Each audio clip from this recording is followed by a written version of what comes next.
បាទសួស្តីបាទបងប្អូនទាំងអស់គ្នាបាទជាពិសេសបងប្អូនសិស្សានុសិស្សជាទីរាប់អានបាទជួបគ្នាសារជាថ្មីទៀតហើយបាទជាមួយខ្ញុំបាទស៊ីថាដដែលបាទនៅក្នុងunit 29ដដែលប៉ុន្តែនៅក្នុង lesson 3បាទអញ្ចឹងទេកុំឲ្យខាត់ពេលយើងចូលទៅក្នុងវីដេអូមេរៀនទាំងអស់គ្នាបាទនេះគឺ lesson 3របស់ unit 29បាទបងប្អូនមើលរូបភាពវាមានពីរផ្ទាំងបាទរូបភាព at a coffee shop បាទ at a coffee shop នេះយើងមើលបងប្អូនមើលរូបភាពទាំងអស់ហ្នឹងភ្ញៀវទាំងអស់ហ្នឹងបងប្អូនស្គាល់អ្នកណាម្នាក់ទេបាទនេះគឺ Laura បាទគាត់នៅក្នុងហាងកាហ្វេមួយហ្នឹងគឺគាត់អត់ទាន់បានកំងអីទេគាត់កំពុងតែពិបាកចិត្តរឿងការងារគាត់សម័យកំពុងតែគិតបាទស្មុគស្មាញពីធឹងហើយនេះបាទនេះគឺគាត់នេះគឺកញ្ញា Laura គាត់គិតពីរឿងការងារគាត់ចង់បើកហាងលក់សម្លៀកបំពាក់នេះខាងនេះបាទនេះគាត់តែម្នាក់ឯងនេះគាត់អង្គុយគិតហ្នឹងបាទណារូបភាពពីរស្លឹកហ្នឹងណាបងប្អូនមើលតាមរូបភាពហ្នឹងទៅហើយនេះគាត់កំពុងតែគិតបាទអញ្ចឹងយើងមើលពាក្យពិបាកនៅក្នុងមេរៀនយើងសិនបាទ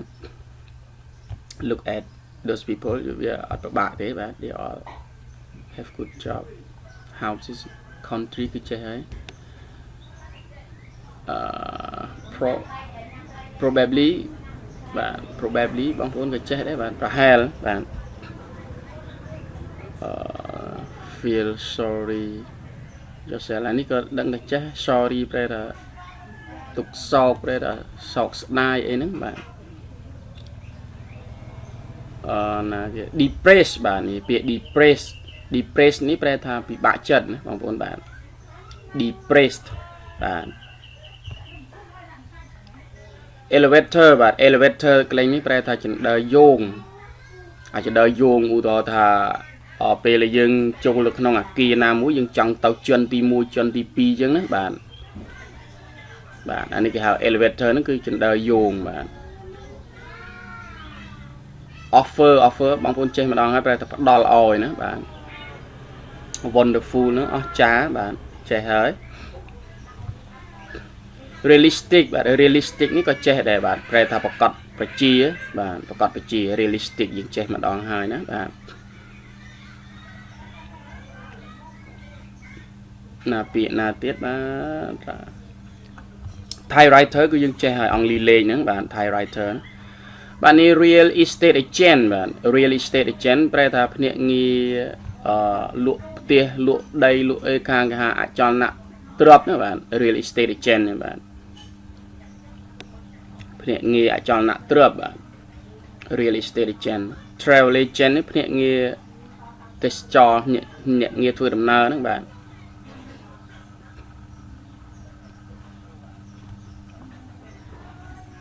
ពាក្យណាទៀត patient ទៅនេះគឺយើងចេះដែរណាតែអានេះវាជានាម patient នេះប្រែថាការអត់ធ្មត់បាទ patient ទៅនេះការអត់ធ្មត់បាទ boss បាទអានថា boss នេះគឺយើងចេះរួចម្ដងហើយប្រែថាចៅវាយឬក៏មេបាទ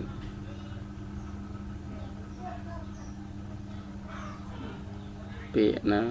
ដូចជាអត់មានពាក្យបាទនេះ spin បាទ spinning មកពាក្យថា spin នោះប្រែថាវិលបាទបងវិលឬក៏វិលបាទ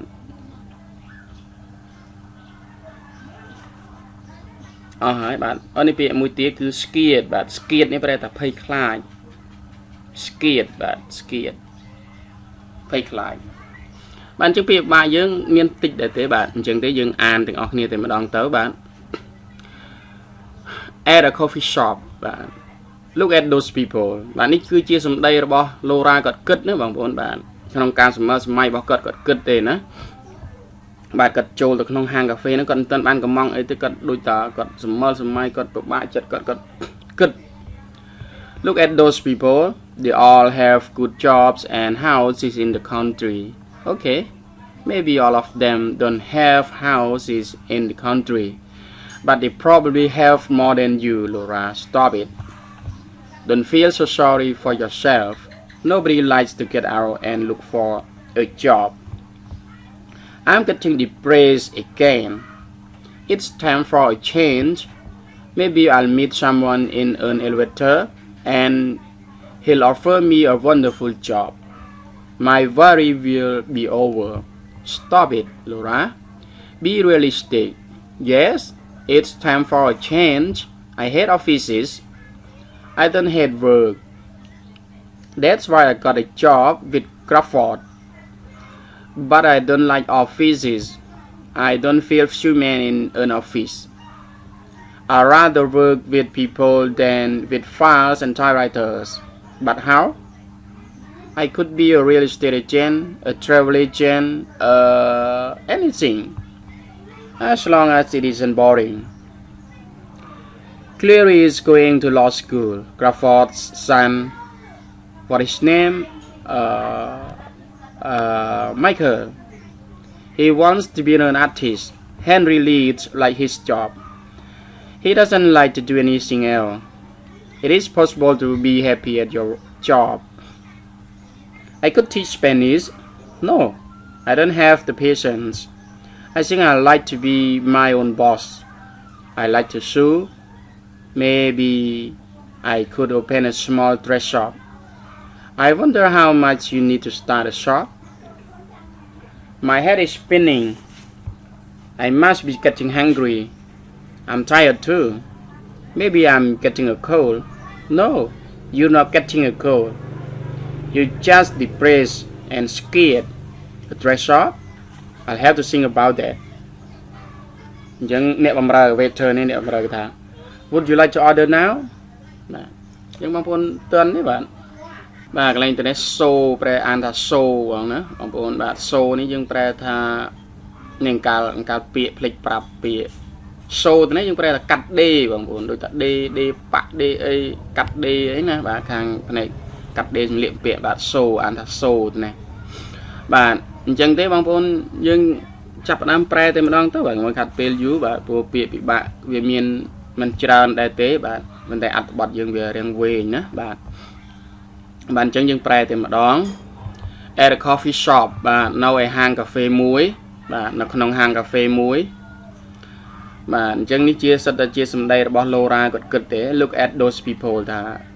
ឲ្យជួមមើលមនុស្សទាំងនោះទៅមើល they all have good job and big houses in the country ថាពួកគេទាំងអស់ហ្នឹងគឺមានការងារល្អហើយនឹងមានផ្ទះសម្បែងនៅតាមទីជនបទOkay, maybe all of them don't have houses in the country, but they probably have more than you. អានេះអស់មកវគ្គវាណាបាទអូខេហ្នឹងហើយប្រហែលជាពួកគេទាំងអស់ហ្នឹងមិនមានផ្ទះនៅតាមទីជនបទក៏ពិតមែនប៉ុន្តែពួកគេប្រហែលជាមានអ្វីៗច្រើនជាងឯង Laura យើងគិតក្នុងចិត្តណាប្រហែលជាពួកគេហ្នឹងមានអ្វីៗច្រើនជាងឯង Laura hai chừng án Laura stop it តែ Laura ឯងឆាប់បញ្ឈប់វាទៅឈប់គិតទៅណាឆាប់បញ្ឈប់វាទៅឬក៏ឈប់ទៅ Don't feel so sorry for yourself ថាកុំមានអារម្មណ៍សោកស្ដាយឬក៏មួម៉ងចំពោះខ្លួនឯងអីណាឬក៏យើងអាចថាកុំបន្ទោសខ្លួនឯងអី clear ទៅនេះណាបាទ sorry យើងប្រែថាសោកស្ដាយឬក៏មានបាទកន្លែងនេះមានន័យថាការសោកស្ដាយណាកុំមានអារម្មណ៍ថាសោកស្ដាយសម្រាប់ខ្លួនឯងតែយើងអាចប្រែបានមួយទៀតថាកុំបន្ទោសខ្លួនឯងអីណាបាទរឿងរ៉ាវអីគឺយើងបន្ទោសតែខ្លួនឯងអញ្ចឹងណាបាទអញ្ចឹងកុំបន្ទោសខ្លួនឯងអីយើង clear ហ្នឹងក៏អាចប្រែអញ្ចឹងដែរណាបាទន័យវាទៅណា Nobody likes to get out and look for a job តែគ្មានអ្នកណាម្នាក់ចង់ចេញទៅក្រៅដើម្បីស្វែងរកការងារនោះទេ I'm getting depressed again ថាខ្ញុំកំពុងតែពិបាកចិត្តទៀតហើយ It's time for a change ដល់ពេលផ្លាស់ប្ដូរហើយដល់ពេលត្រូវប្ដូរហើយណា It's time for a change ថាដល់ពេលត្រូវមានការផ្លាស់ប្ដូរហើយ Maybe I'll meet someone in an elevator and he'll offer me a wonderful job តែប្រហែលជាខ្ញុំនឹងអាចជួបអ្នកណាម្នាក់ណានៅក្នុងចណ្ដើរយន្តហើយគាត់នឹងផ្ដល់ការងារដ៏ល្អសម្រាប់ខ្ញុំមួយហើយគាត់គិតទេបាទ My worry will be over ថាការព្រួយបារម្ភរបស់ខ្ញុំនឹងបានរសាយបាទ over ប្រែថាចប់ឬក៏រំលងផុតទៅអញ្ចឹងកន្លែងទៅនេះ My worries will be over មានន័យថាសេចក្តីទុក្ខព្រួយឬក៏កង្វល់របស់ខ្ញុំនឹងរសាយបាត់បើសិនតែគេឲ្យការងារធ្វើណាបាទ stop អី Laura ឈប់គិតទៅ Laura មិនឈប់ទៅឬក៏ឈប់គិតទៅ Laura be realistic ថាសូមឲ្យប្រកាសវិជាឡើងណា Yes it's time for a change ថាហ្នឹងហើយវាដល់ពេលត្រូវផ្លាស់ប្ដូរហើយ I hate offices ខ្ញុំស្អប់បាទអូហ្នឹងហើយ hate នេះប្រែថាស្អប់ណាបងប្អូនមើលការប្រាប់ពាក្យពិបាកបងប្អូនគឺវាចន្លោះជាងឯងណាដល់ពេលប្រែបានជួបបាទ I hate offices ថាខ្ញុំស្អប់ការិយាល័យឬក៏ខ្ញុំមិនចូលចិត្តការិយាល័យទេ I don't hate work ខ្ញុំមិនមែនស្អប់ការងារទេ That's why I got a job with Crawford នោះគឺជាអ្វីដែលខ្ញុំបានធ្វើការជាមួយលោក Crawford But I don't like offices ប៉ុន្តែខ្ញុំវាមិនចូលចិត្តការងារការិយាល័យហ្នឹង I don't feel human in an office បាទកន្លែងនេះគឺវាពិបាកប្រែបន្តិចបាទពិបាកយកន័យត្រង់ថា human ប្រែថាជាមនុស្សដូចថាខ្ញុំគ្មានអារម្មណ៍ដូចជាមនុស្សនៅក្នុងការិយាល័យនោះវាពិបាកបាទយើងពិបាកថាបើសិនយើងប្រែតាមពាក្យវាថាខ្ញុំគ្មានអារម្មណ៍ដូចជាមនុស្សទេនៅក្នុងការិយាល័យអញ្ចឹងបងប្អូនអាចរកពាក្យទៅណាដាក់ឲ្យបានសមរម្យផងណាបងប្អូនប្រែថាល្មិចបាទអញ្ចឹងកន្លែងទៅណាយើងអាចកែសម្រួលបានថាខ្ញុំមានអារម្មណ៍មិនសូវស្រួលសោះនៅក្នុងការិយាល័យណាដោយតែគាត់ធ្វើការិយាល័យដែរអញ្ចឹងគាត់គ្មានអារម្មណ៍ល្អទេនៅក្នុងការិយាល័យណាបាទយើងកុំប្រែថាខ្ញុំដូចជាគ្មានអារម្មណ៍ជាមនុស្សនៅក្នុងការិយាល័យបាទយើងយកអត្ថន័យទៅនឹងផ្សេងទៅបាទណាយើងអាចប្រែថាខ្ញុំគ្មានអារម្មណ៍ល្អប្រសើរទេនៅធ្វើការក្នុង office ហ្នឹងអញ្ចេះទៅចោះណាបាទ I rather work with people than with files and typewriters ហើយកន្លែងទៅនេះ would rather ប្រែថាចូលចិត្តឬក៏ចង់ណាបងប្អូនបាទ I would rather តែគេទៅសេកាត់ណា I rather work បាទខ្ញុំចូលចិត្តធ្វើការជាមួយមនុស្សជាងធ្វើការជាមួយឯកសារហើយនឹងអង់គ្លេសលេខបាទព្រោះការងារ office គឺមានតែប៉ុណ្្នឹងឯងណាបើមិនអង់គ្លេសលេខ computer បាទមានតែប៉ុណ្្នឹងបាត់ហៅប៉ុន្តែដោយរបៀបណាទៅ I could be a real estate agent ខ្ញុំក៏អាចធ្វើជាភ្នាក់ងារអចលនទ្រព្យដែរណា real estate agent ណាបាទ a travel agent ខ្ញុំក៏អាចធ្វើជាភ្នាក់ងារធ្វើដំណើរដែរបាទអ្វីគ្រប់យ៉ាងក៏ខ្ញុំអាចធ្វើបានណាបាទ anything ប្រងនិយាយទៀតចឹងទៅក៏ anything ក៏បានណាបាទស្អីក៏ខ្ញុំអាចធ្វើបានដែរ as long as it isn't boring ណាខ្ញុំអាចធ្វើបានយូរប៉ុណ្ណាក៏បានដែរកុំឲ្យតែវាធុញទ្រាន់កុំឲ្យតែវា boring យើងប្រែថាអបសុកឬក៏រំខានឬក៏ធុញទ្រាន់ណាបាទធ្វើជាភ្នាក់ងារទេសចរក៏ដោយធ្វើជាភ្នាក់ងារលក់អចលនទ្រព្យក៏ដោយណាបានយូរប៉ុណ្ណាក៏បានដែរកុំឲ្យតែវាធុញទ្រាន់ណាហ្នឹងហើយ Clary is going to law school តែ Clary នាងនឹងទៅរៀននៅសាលាច្បាប់ Crawford Sons កូនប្រុសរបស់លោក Crawford what his name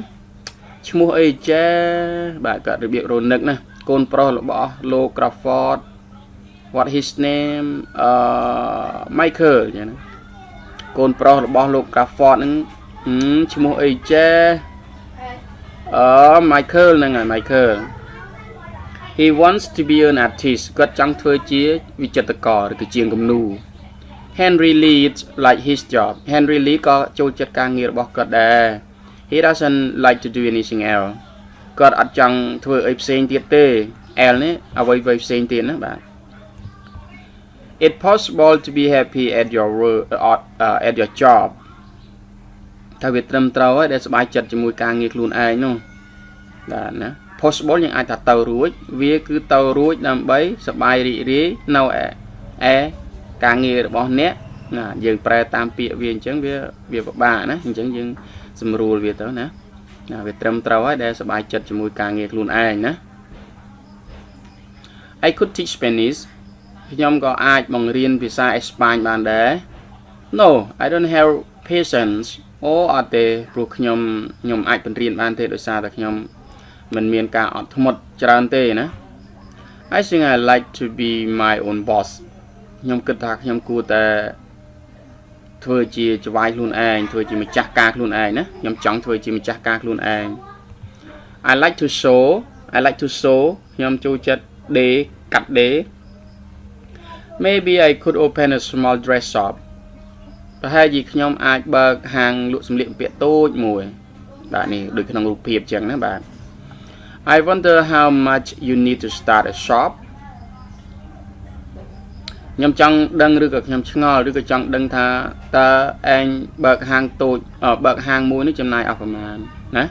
ត្រូវការលុយប្រមាណដើម្បីបើកហាងតូចហ្នឹងដើម្បីបើកហាងមួយហ្នឹង My head is spinning